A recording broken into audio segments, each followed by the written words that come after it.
Route fluide à Capesterre-Belle-Eau, pas de barrage au niveau du rond-point de la Cassavrie, lieu pourtant stratégique.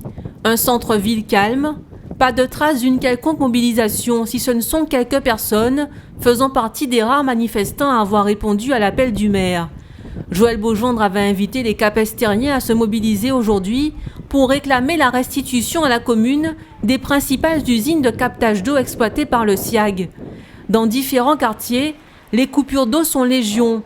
La municipalité et le SIAG se renvoient la responsabilité et au milieu, les habitants sont en souffrance.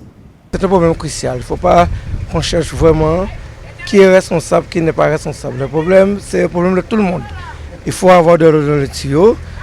La mairie dit qu'il faut donner de l'eau. Le SIAG dit autre chose. L'avocat du SIAG traite la municipalité de menteur. Quand l'avocat vient à Capesterre, personnellement, devant la mairie, pour dire vraiment qui ment. Parce qu'il est inadmissible. Je prends un exemple. Ce matin, j'ai des collègues qui habitent à Routier. Il y a X temps, il n'y a pas d'eau à Routier. Ce matin, subitement, il y a à 3 h du matin. Et à 6 h, c'est coupé. Donc, c'est pour montrer qu'ils peuvent donner de l'eau à tout moment. Donc, chercher le responsable, c'est tout le monde. Non, la mairie n'a rien à voir là-dedans. Le maire n'a rien à voir. Au contraire, c'est le maire qui cherche à établir la situation. Mais comme il y a des erreurs un peu de partout, donc le SIAG et puis CSBT, il va falloir qu'ils se mettent d'accord pour arranger la situation. Sinon, tout ira mal. Je le pense. Et puis là, j'habite à Île-et-Pérou. C'est tous les jours qu'il n'y a pas d'eau à Île-et-Pérou. Matin, midi et soir. J'ai perdu une machine à laver déjà, un lave-linge. Je l'ai perdu, j'étais obligé d'en acheter une autre. Donc ça ne va pas du tout. Alors vous voyez un peu ce que ça donne.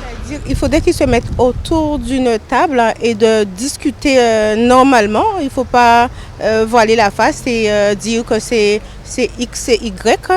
Là, ça fait trop longtemps que ça dure et que les Capestériens sont pris en otage. Et je crois que là, vraiment, on en a marre. Dans les années 58, il y avait un maire qui s'appelait Lacavé, qui était communiste et il était très humain. La Grande Terre n'avait pas d'eau, il buvait de l'eau de mare.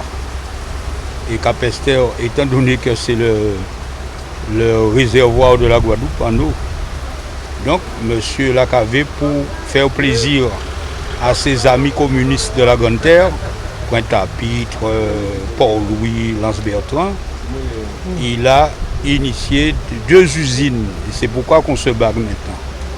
L'usine de Bélocado, à l'habitué, et l'usine de la digue. Et c'est ce que nous voulons récupérer maintenant, parce que nous n'avons pas d'eau. C'est nous qui traitons l'eau, qui envoyons l'eau au sein de partout, la désirade, mais nous n'avons pas d'eau. Et c'est plus cher l'eau à Capesterre.